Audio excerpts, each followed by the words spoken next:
What's up, YouTube? 3-Pedal J, back in the garage, back working on the Scat Pack project. As you can see here behind me, I'm doing all kinds of crazy stuff. I got the cam out, I got the pistons out, I got my work area. You see my little stuff there. I took the lifters, they're down there, lifters out. And what we're gonna do is we're gonna slide this new cam in. I think this is a Flying Ryan cam. It's a Tomahawk cam, it says. Oh no, it looks Texas Speed. Okay. Texas Speed Tomahawk cam from Flying Ryan. Yeah, this should be interesting. This should be really interesting. So we're gonna lube this cam up. We're gonna get it all situated, and then we're gonna go ahead and slide it into the engine. I have a new oil pump to put on it. I have new lifters to put on it. I've got the cam lockout to put on it. All the things, and we'll do all of that. Then we still got to clean up the crank and get ready to clean up the cylinder walls to foul fit the rings and to put the pistons in. So we'll do all that, and we're gonna measure the bearings and all that good stuff as well. But it's easy enough to throw the cam in now, so I'm gonna do that first, and then we'll do the rest of the stuff. All right, guys, so got the cam out. It's a Texas Speed Flying Ryan collaboration. And after looking at the cam specs and comparing it to some of my boosted cams, it's actually a pretty stout cam. I'm not a real fan of the shorter LSA, but all the other specs with the lobe lift at 050 and all that other good stuff, they are really, they're okay. So I'll be interested to see what this thing does on the dyno, because it looks like it's going to be an amazing NA cam.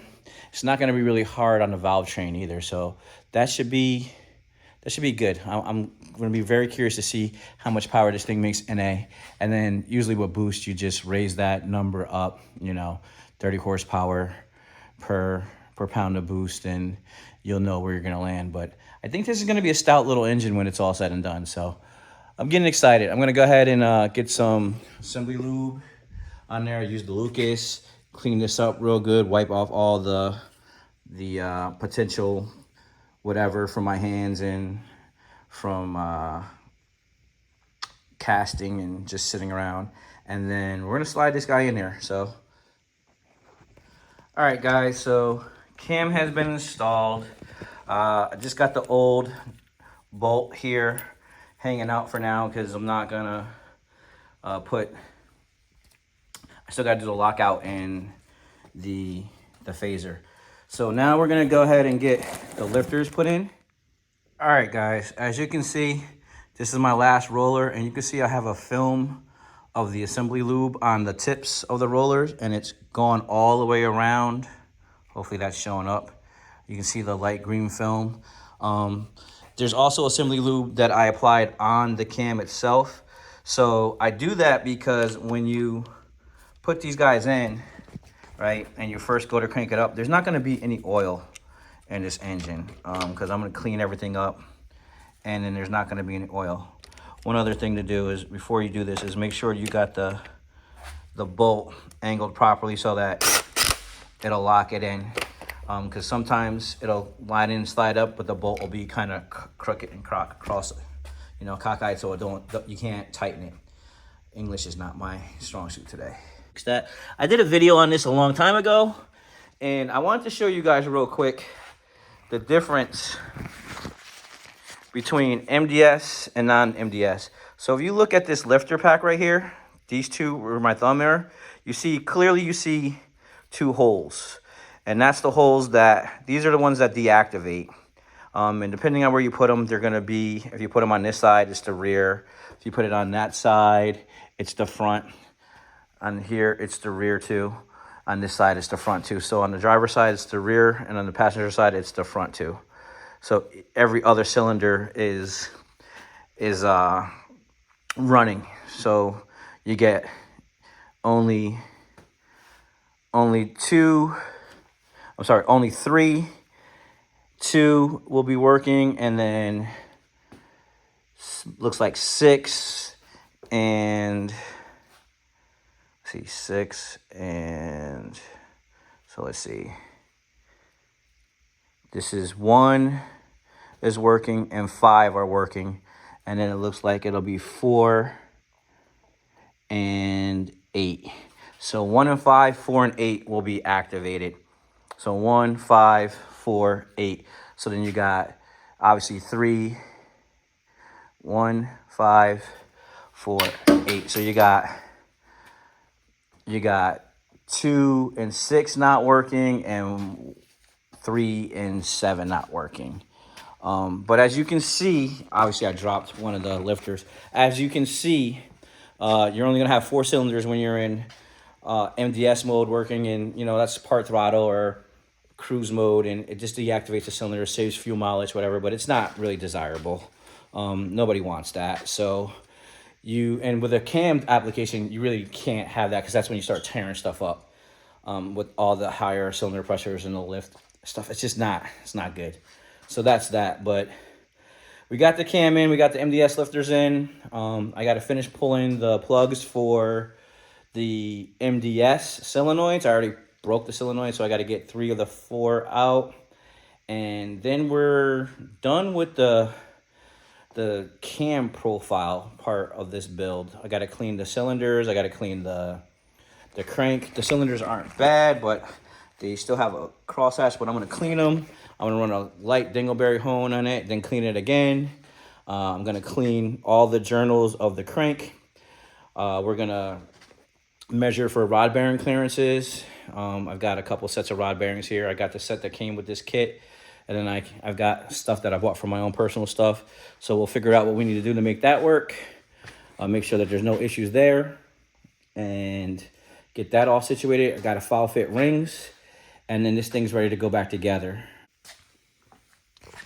All right, guys, so I'm back. I'm in the garage still. And what we're going to do is we're going to show you guys how I go about pulling these caps off when you break them. As you can see, I've got the other 3 out. So I got this one out and I got that one out using this method. And what I'll do is I'll show you exactly what happens here. Here's what I do. I'll screw in one of these drywall screws or whatever through the plastic. It takes a couple seconds, and then I use a jaw hammer. I don't know what this thing is called, to pull it out, and it works like a charm every single time. Never failed me yet. I'm sure there's another way to do this. I seen this on YouTube from somebody, and I just figured I want to share the knowledge. So I just kind of set that up like that. Hopefully I can get this thing to actually go in. And then we're gonna do this one-handed, which is always a fun time.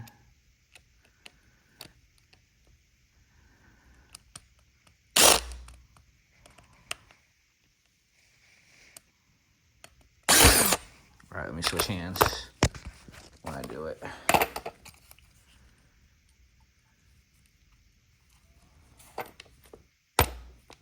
Really easy. It already started turning. Gonna bite here in a second. It already started to bite. It's already turning. All right, so that guy's in good already. So the next thing, now that we know it's in, gonna come over here and kind of give it a little click. And as you can see, she popped right on out. We'll clean all of that. I'll take and go get the air and blow it out. And then now this guy is pretty much ready for me to after I clean all of this out, pop these out, clean it out really, really good. I'm gonna blow it out. This guy's pretty much ready for me to install the plugs, which the plugs are here. Might as well get them and get them ready. Gotta lube the plugs up, put them in their place, and I just tapped them in with the rubber mallet so that we're not breaking anything. But yeah, that's pretty much how I get rid of the MDS solenoids. Like, they broke. As you can see, got 2 of them here. Really super easy, straightforward. But we're still working on this 392 project, the Scat Pack. As you can see here, engines out, engines here, and you can see that I did end up getting the plugs put in, and still got all the VVT solenoids. Well, not the VVT, but yeah, the VVT solenoids there. MDS plugs are plugged. Still got to clean the bores, which I already told you how I was going to do that. Ended up buying some Harbor Freight microfiber cloths, 12 by 12, so we're going to use that. Ended up picking up some metal polish. Let me see if I can get it out of here. Some metal polish. I have no idea if this is going to work or not. I usually don't use this, but I got some metal polish for the crank journal. Like I said before, I have the shoestring and the cloth, so we're going to clean that up. So moving forward with that, showing you guys some of the stuff. Here's the shoestring again over here. Put that on top right there, so it's here ready for me. And let's go over here and show you what I'm working on right now. What I'm working on here, we cleaned up the heads. As you can see inside there, they're no longer like all greasy, oily. We cleaned up the heads. And what I'm working on right now, I showed you guys this before, what I do. Here's my little scale that I purchased from Amazon. Here's my book with all of my numbers. So measuring each individual piston, each individual pin, each individual rod. You can see I wrote all the numbers down on the rods and the pins, and then we're going to match them as close to as possible. So the short of this right now is every piston and pin combination is almost 624 to the T. Like they're maybe off like a couple of ounces, not ounce, I don't know, a couple of milligrams or what have you, but they're all 620. The smallest one is 623.9 grams, which basically is 624 grams even. And then the largest one is 624.5, which is right dead nuts in the middle. And I still got 2 more to go. So I'm going to go ahead and get these guys situated, and then we'll be going from there. All right, guys, I'm back. And as you can see, I got the pin out of the rod, so we're just gonna out of the package, so we're gonna put it there and take a look. And I was off by 0.1, so it's 624.1 on this guy, and that's pretty well within, you know, 0.2, 0.3 of all the other ones. So I'm really impressed with this drop-in piston setup from Flying Ryan. The majority of these pistons are 624.1. You got one 624.2, one 624.3. You got one outlier 624.5. And what I'm going to do is I'm going to put that in the middle next to the 624.31 or 623.91, and kind of have that rate dead nuts in the middle so that it's not going to be crazy. But for the most part, man, these pistons are spot on where they need to be. I'm really, really happy with the way this is coming out. And then the next thing I got to do now is take these rods and kind of match them up with, you know, the numbers here, and see if I can get everything to come out damn near even, which I may be able to do. The rods all measured 621.1. The highest was 621.7. And then the lowest was 620.0, so even 620.